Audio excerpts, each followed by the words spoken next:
Showman Raj Kapoor की फिल्मों का कौन नहीं दीवाना होगा। मासूम चेहरा व बेहतरीन अदाकारी से राज कपूर लाखों दिलों के चहेते बने। न केवल अपने अभिनय बल्कि अपने बेमिसाल निर्देशन से भी राज कपूर साहब ने भारतीय सिनेमा प्रेमियों को ये शाहकार फिल्में दी हैं। तो दोस्तों, आइए जानते हैं इस बेमिसाल कलाकार के जीवन की कुछ बातें। राज कपूर का जन्म 14 दिसंबर 1924 को पाकिस्तान के पेशावर में हुआ था। देश के बंटवारे के बाद उनके पिता पृथ्वीराज कपूर भारत चले आए थे। उनकी थिएटर में रुचि थी, जिसके चलते उन्होंने मुंबई का रुख किया और अपने अभिनय से इंडस्ट्री में अलग ही छाप छोड़ी। पृथ्वीराज कपूर को राज कपूर पर जरा भी विश्वास नहीं था कि वो उनकी विरासत को आगे बढ़ा पाएंगे। हालांकि एक्टर ने बखूबी ढंग से इसे आगे बढ़ाया था। राज कपूर के हीरो बनने की कहानी भी बड़ी रोमांचक है।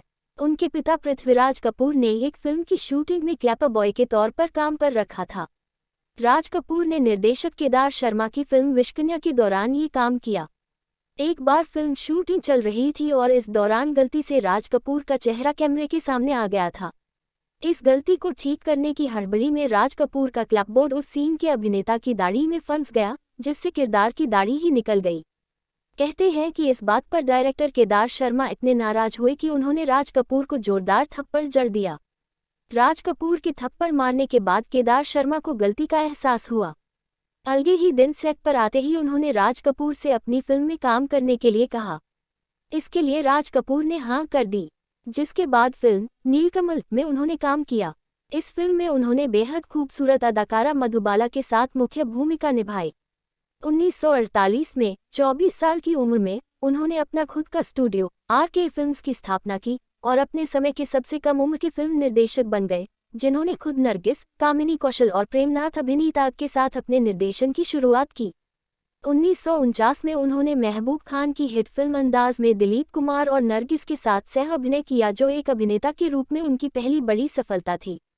उस वर्ष बाद में रिलीज हुई बरसात के निर्माता, निर्देशक और स्टार के रूप में उन्हें अपनी पहली सफलता मिली। राज कपूर का नाम ही अभिनेत्रियों के साथ जोड़ा जाता रहा है। कहा जाता है कि नरगिस उनसे बहुत प्यार करती थी, लेकिन अभिनेत्री की मां को ये रिश्ता एक आंख नहीं भाता था।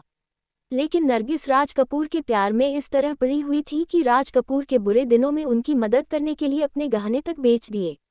लेकिन राज कपूर के पहले से शादीशुदा होने के कारण ये रिश्ता परवान न चढ़ सका। बाद में अभिनेत्री वैजंती माला के साथ राज कपूर के इश्क के चर्चे होने लगे। यहाँ तक कि इससे नाराज होकर राज कपूर की पत्नी बच्चों सहित घर छोड़कर चली थी। लेकिन बाद में राज कपूर किसी तरह उन्हें मनाकर वापस ले आए। सत्यम शिवम सुंदरम को राज कपूर की बेहतरीन फिल्मों में से जाना जाता है। इस फिल्म में शोमैन राज कपूर ने ग्लैमर गर्ल जीनत अमान को एक अलग रूप में पेश किया था। जीनत के लुक के चलते ये फिल्म काफ़ी चर्चा में रही थी। इस फिल्म को बनाने से पहले राज कपूर और जीनत अमान फिल्म वकील बाबू की शूटिंग कर रहे थे। वहां राज साहब सत्यम शिवम सुंदरम की कहानी का अक्सर जिक्र करते थे। तो इस फिल्म में रूपा के रोल को पाने के लिए जीनत एक दिन घाघरा चोली पहनकर और चेहरे पर नकली घाव बनाकर राज कपूर साहब के सामने पहुंची। बताया जाता है कि राज कपूर जीनत से इतना प्रभावित हुए कि उन्होंने उसे सोने के सिक्के इनाम के तौर पर दिए। अपनी फिल्मों को लेकर राज कपूर काफ़ी सजग थे। उनकी फिल्मों में सबसे बेहतरीन फिल्म मेरा नाम जोकर मानी जाती है। ये रिलीज हुई तो बुरी तरह फ्लॉप रही थी। तब ऐसा कहा गया था कि ये फिल्म अपने समय से पहले की है। राज कपूर को इस फिल्म का निर्माण करने में 6 साल लगे और इस फिल्म के बनते बनते वो बुरी तरह कर्ज में भी डूब गए थे। इस फिल्म के लिए उन्होंने अपना घर भी गिरवी रख दिया था। लेकिन आज उसी फिल्म को एक क्लासिक फिल्म का दर्जा दिया जाता है। राज कपूर अपने बाद के वर्षों में अस्थमा से पीड़ित थे। 1988 में 63 वर्ष की आयु में बीमारी से संबंधित जटिलताओं के कारण उनकी मृत्यु हो गई। नई दिल्ली में दादा साहेब फाल्के पुरस्कार प्राप्त करने के कार्यक्रम में वह गिर गए और उन्हें इलाज के लिए अखिल भारतीय आयुर्विज्ञान संस्थान नई दिल्ली ले जाया गया।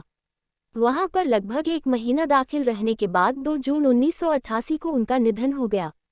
भारतीय सिनेमा में उनके योगदान को हमेशा याद रखा जाएगा।